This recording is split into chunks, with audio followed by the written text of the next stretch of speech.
I saw eternity the other night. I saw eternity. I saw eternity. Great dream. Like a great I saw eternity. I saw eternity. Like a great dream. I saw eternity. Like a great dream, pure and sinless life.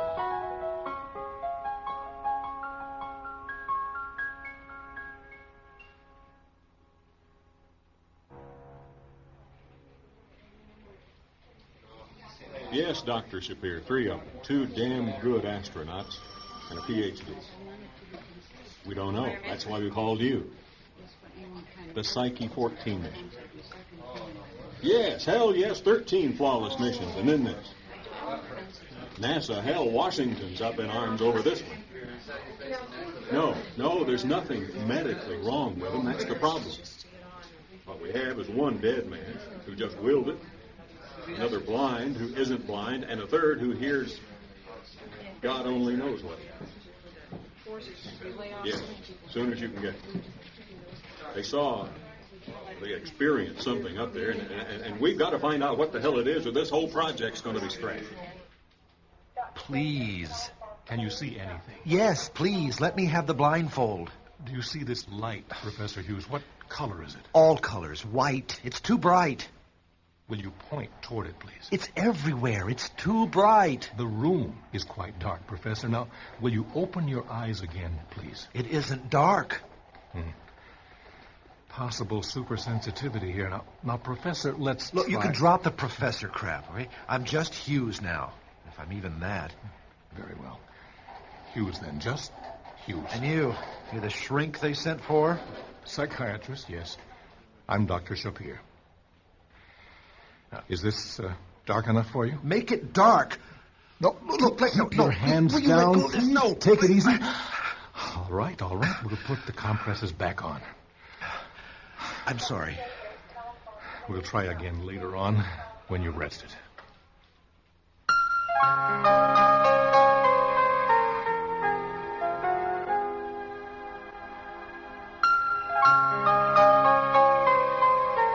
An experience, not just an event, mind you. An experience on Mars that seized the consciousness of 3 space travelers, willing one to die, and forever changing the perception of the other 2. Sci-Fi Radio presents an adaptation of Ursula Le Guin's The Field of Vision.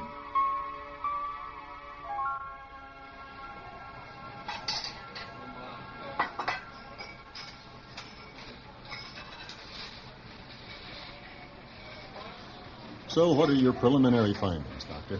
Well, one man who's afraid of the light, another whose auditory senses have left him almost catatonic. They both experienced something on that planet. Something that overpowered their senses. One's being drawn into it, the other's afraid of it. I need more information, Colonel Bowen. Their backgrounds, some concrete information on what happened up there. Well, Hughes entered the space program from astrophysics. Harvard. Had a good record. Some say brilliant. Too brilliant for me. You know what I mean, Dr. Shapir, one of those ivory tower intellectuals. You don't care for him? His kind in the military don't mix. Potential for instability, Colonel? An egghead. NASA's full of him. And he isn't exactly stable at the moment, is he? No. No, Colonel Bowen, he isn't. He's the one who discovered the room. Had to unseal it, didn't he? Damn intellectuals and their curiosity. No military man would go snooping around unless he was ordered to. You blame Hughes for Captain Temsky's condition, then? Hell yes. And Commander Rogers' death, too. Don't forget that. There's nothing we can do about Commander Rogers. But Captain Temsky... Listen here. Now, Temsky was a crack test pilot. Nerves of steel, an Air Force captain. There was no indication of his... Winding up like this? Hell no, there wasn't. He was all military, Doctor. He even coached a little league team. Now, I don't know. He's crazier than Hughes. I don't think it's a matter of mental illness. It's something... Well, what the hell do you call it then, Doctor, when a man sits on a stool all day, staring and listening to something inside his head? A man who doesn't even know his own wife hums some kind of a classical tune or the other when she tries to talk to him.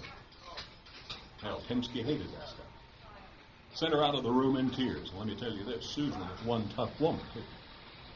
You're saying that beyond the hysterical deafness, the man has somehow changed. He's different now. Like day and night. Something changed his perception then. Hughes drove him crazy.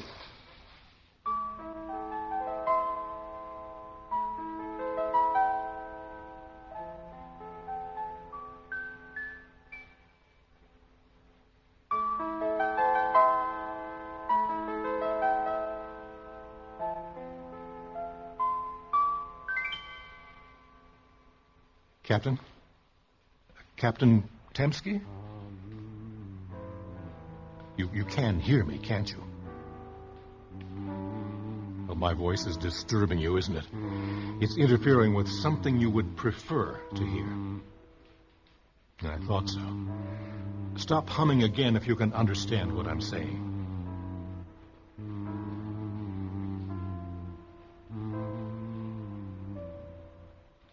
Where the hell are we, Dr. Shapir? What if I were to offer you absolute darkness? What do you mean? Total and complete darkness. A chamber devoid of light. We're in such a room now. We could remove the compresses and you'd be safe to talk. To tell me what happened. Total darkness? A special chamber, devoid of light. It's just the light, you know? Just the light, nothing more. Remove the compresses. Yes, of course. Oh, God! Oh, my God, the room! Rogers, you see it, don't you? It's in here with us.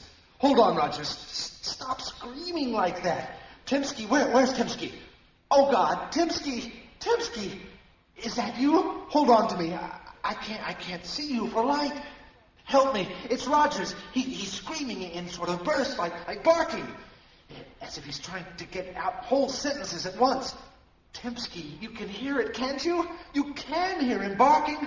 Oh, God, it's like a seizure. I've got to pull him out of here. Like all his fuses blew, burned him out. Where is he? I can't see. Light. Try to see what I touch and can't. I don't understand. Hang on, Hughes. I'm right here. Take it easy, son. Oh. It's only the darkness. Only the darkness. Oh, God.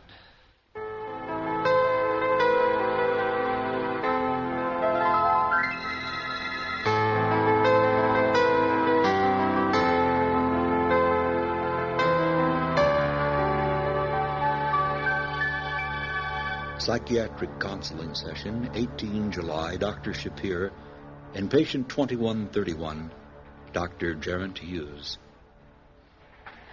Hello, Hughes. I won't stay long. Listen, that wasn't such a bright idea of mine, the chamber. I'm sorry. I had no idea.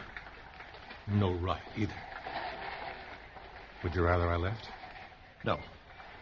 All right, I need a little company, too. Someone to talk to.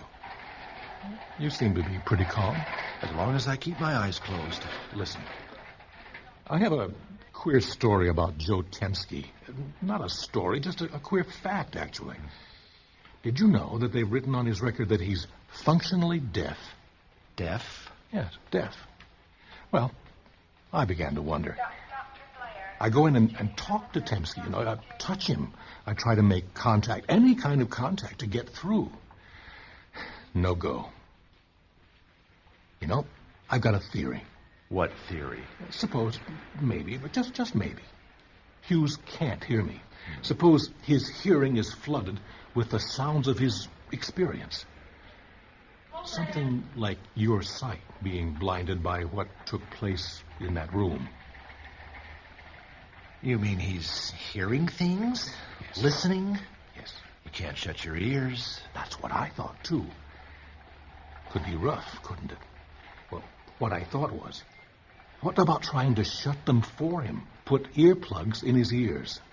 Then he wouldn't be able to hear you. No, but he wouldn't be distracted. If you had to watch your light show all of the time, you wouldn't be able to pay much attention to me or anything else, right? Maybe it's like that for Joe. Maybe there's this noise drowning out everything for him. It would be more than noise. I don't suppose you'd like to talk about what happened there in that room. No. All right.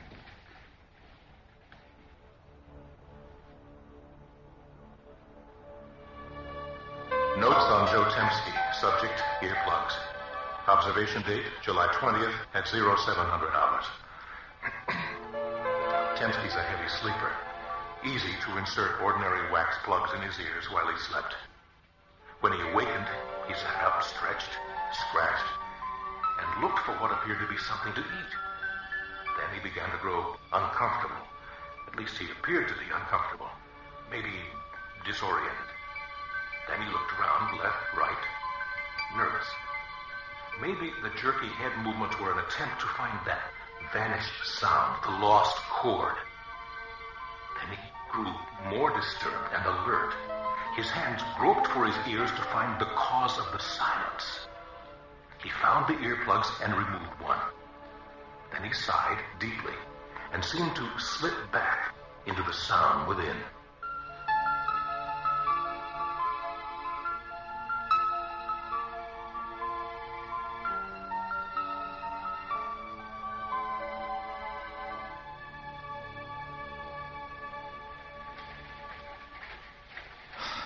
Good, Temsky. That's an hour with the plugs in. I know you can't hear me, but I'm proud of you. And we've come up with a drug that will deaden your auditory nerve endings for 5 hours at a time. It will be ready next week. Now let me take these plugs out.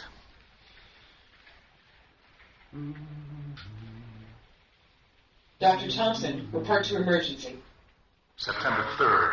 Notes on Joe Temsky. Subject, auditory nerve experiments, 1400 hours. Patient responds to drugs quite well.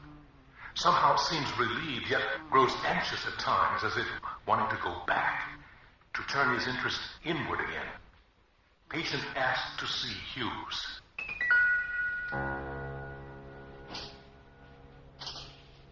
Well, how about it, Doctor? We making progress?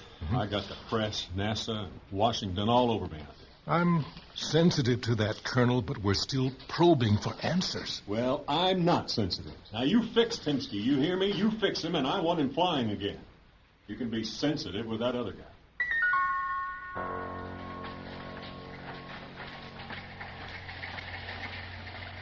How are you feeling, Hughes? Hughes? I guess a little withdrawn today. You feel like just listening? Temsky wants to see you. The new drug's working. It's blocking out those sounds he hears. But he has some questions about what really happened.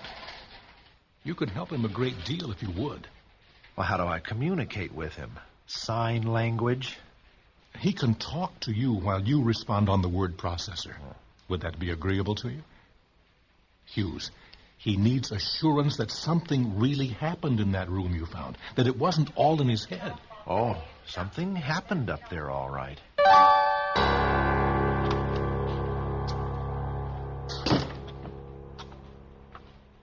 Hughes? Oh, man, it's good to see you. Let me read this. Yeah, it was a poor choice of words. I'm sorry, Hughes. I wish you could see, too. Well, it's working. I mean, the drug makes the sound stop. But I'm worried, Hughes. Did something real happen to us up there? Or was it all in my... Yeah, you're right. I mean, if all this was just inside my head, the earplugs would actually help improve the reception. Then you're saying something did happen inside that room. God, Hughes, what was it? Hughes? Susan? Yeah, she's fine, just fine. I put her through a hell of a time, though. And what am I saying? I put myself through a hell of a time.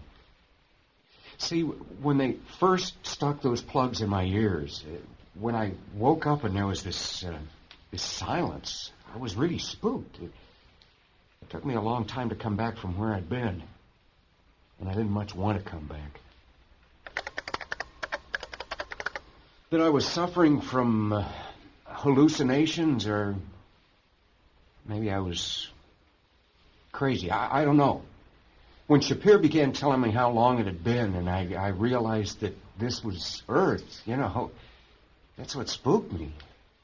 I thought maybe all this had been some kind of hallucination. It scared me. Like suddenly I was two different people. But I began to put it together, to see that it wasn't a split, but yeah, exactly, a change. It changed me. God, it is real. I mean, because when I can hear, that's all I can hear. And when you can see, that's all you can see, right? Wow, we have to be artificially blinded and made deaf not to hear it and see it. That's it, isn't it? Oh, no. Beautiful. It took me a long time, at least I thought it was a long time, to begin to get it. At first, it didn't make any sense. Jesus, it scared the hell out of me. You or Commander Rogers would say something, and I don't know, there'd be these kinds of chords all around your voice, like rainbows around a prism, so you can't even see the prism. Well, that's what it's like for you, isn't it? Well, it's the same, only with this hearing, it's like everything turns into music. I'll tell you what, though. What I'd like to do while I'm out of touch is get it all down somehow. One of the things I've learned is the only way to cope with this thing is to surrender to it. Then it seems to come into perspective. Has it been like that for you? Afraid? Afraid of what, Hughes?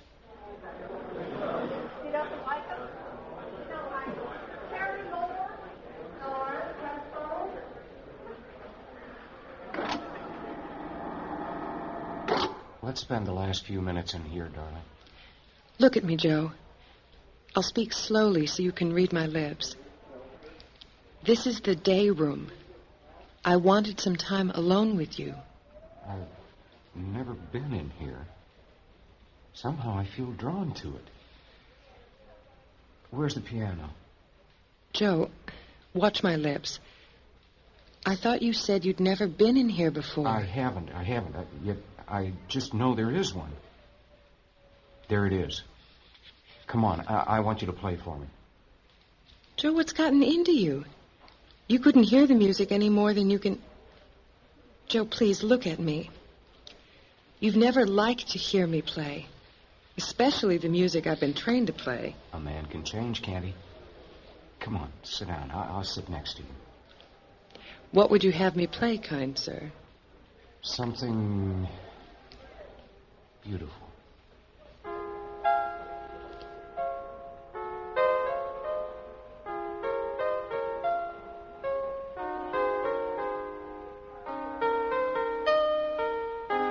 If you could hear it, you might like this. But shouldn't this section sound like this?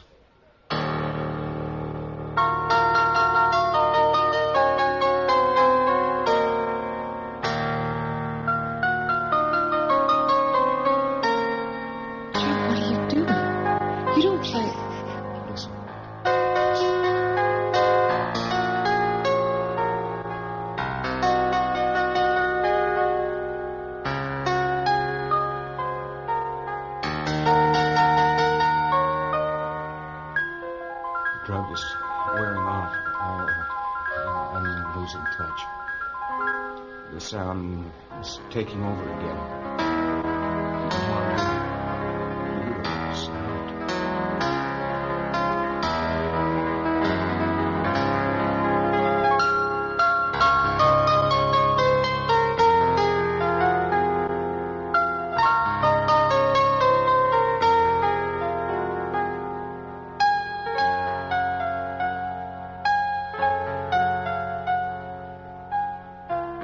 Joe?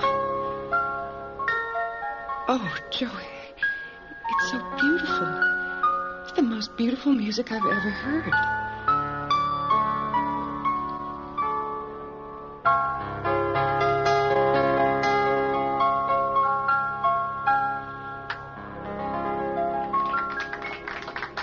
Oh, Joe.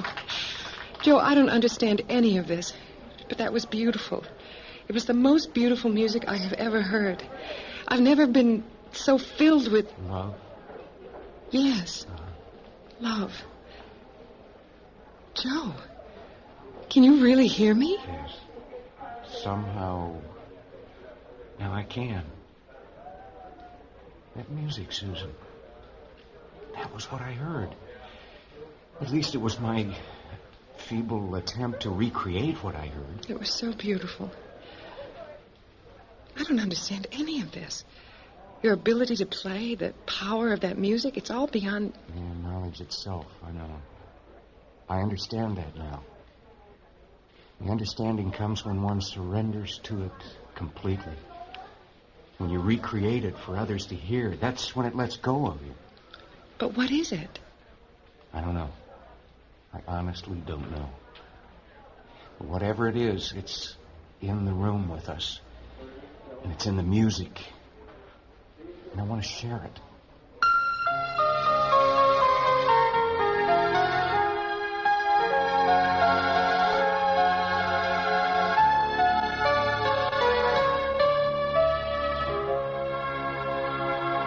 Working in the dark, Hughes? That's not exactly funny, Joe. If you could hear me, I'd tell you. But I can hear you.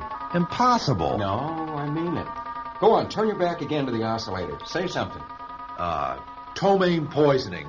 Ptomaine poisoning. What? Okay. See, I'm hearing you. But I haven't lost the music. I've got it all together. Okay, I've almost locked in on the sound we heard up there. Now, the wavelength and frequency will allow me to get an accurate measurement of all... Wait, come on, Hughes. That sound you're making wasn't what we heard up there. I've got to study these holos. If I can just see something besides these damned images, Hughes, I can get a concrete handle on what we experienced Hughes, up there. the holos were blank. You can't photograph what we saw, what we experienced. Jesus, Hughes, take off your blinders. No. You can't stay inside yourself forever. Come out. You can't choose blindness, Hughes. Well, why can't I? Not after you've seen the light. What light? The light, the word, the truth we've been taught to perceive and to know. Get out. Get out, Timsky.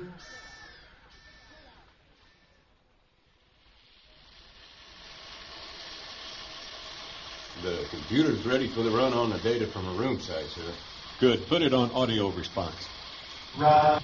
Room side, Mars, center, line, God, good, you are reset gravity, comprehension, nonsense, perceived, nonsense, no sense, real, good, God, proceed, form, uninformed, God, and run. It was determined that there should be another mission, a Psyche 15. To re-examine, to re-evaluate the site, the room, and then to reseal it for all time. I think you're overdoing it, Hughes. It has to be here. The answer. They're sending me back to New York. I asked for another 2 weeks with you here, but no go. It's all right. Somehow I failed. I tried, but I... No, it wasn't you. You couldn't have... Oh, never mind. But... Nothing matters. But your experiments... An illusion. Just as any answers you would have found. No. Oh, you think not? Look, Doctor. Look, I'm removing these silly blinders. Look! Hide and seek. I spy. You're it. You want to know what I see? Yes. A blot. A shadow. An incompleteness. A rudiment. An obstruction. Something completely unimportant. You see, it doesn't do any good to be a man, And when you look at yourself? Oh, the same, just the same. A hindrance, a triviality, a blot on the field of vision. What is the field of vision? What do you think? What is a true vision of? Reality, of course. I have been reprogrammed to perceive reality, to see truth. I see God. Those were Temsky's words, too. At his last lecture and performance. Only he heard God. Well, for me, seeing is believing. But I'll be damned if I'll become a missionary like Temsky. A missionary? Can't you see, Doctor? Can't you see that's what the room is? A training center, a briefing room. It's a religious center, a church? A place where you're taught to see God and hear God and know God and love God. A conversion center, a place where you're converted, where your mission becomes the mission. We learned the mission. We came out with the mission. We weren't explorers anymore. We were missionaries, bearing the truth, charged with bringing it to the other races. All the poor damn heathens living in outer darkness. We are the bearers of the truth, the answer. Nothing else matters. The earth doesn't matter. The stars don't matter. Death doesn't matter. Nothing is anything. Only God is. A new God? Not a God. God, the one true God, immanent in all things, everywhere, forever. I have learned to see God. All I have to do is open my eyes like now, and I see the face of God. And I'd give all my life to see a tree. Just a tree. A chair. A plain wooden chair. Ordinary. They can keep their God. They can keep their light. I want the world back. I want questions, not the answer.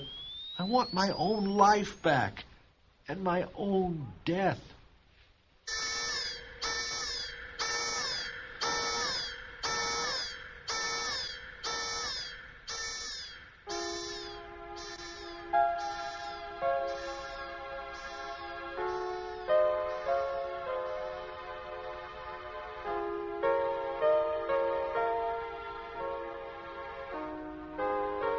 On the recommendation of the Army psychiatrist who took over the case of Gerard Hughes after Shapir was dismissed, Hughes was moved to a military hospital for the insane, where, unfortunately, he carried out a successful suicide attempt, slashing his wrist with a spoon handle which he had sharpened by rubbing it against the bed frame. It is an interesting fact that he killed himself on the very day the Psyche 15 mission returned from Mars, bringing the documents and records which, as interpreted by the first apostle, now form the first chapters of the revelation of the ancients, the sacred text of the holy and universal Church of God, bringer of light to the heathen, sole vehicle of the one eternal truth.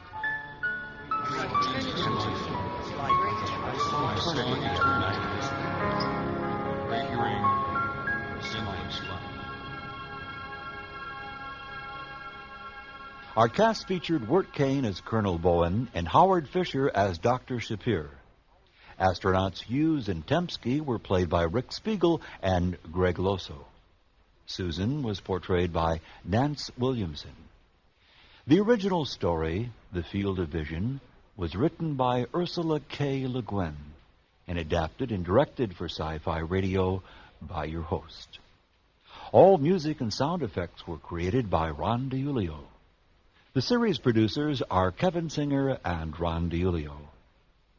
Support for this program has been provided by a grant from the Corporation for Public Broadcasting.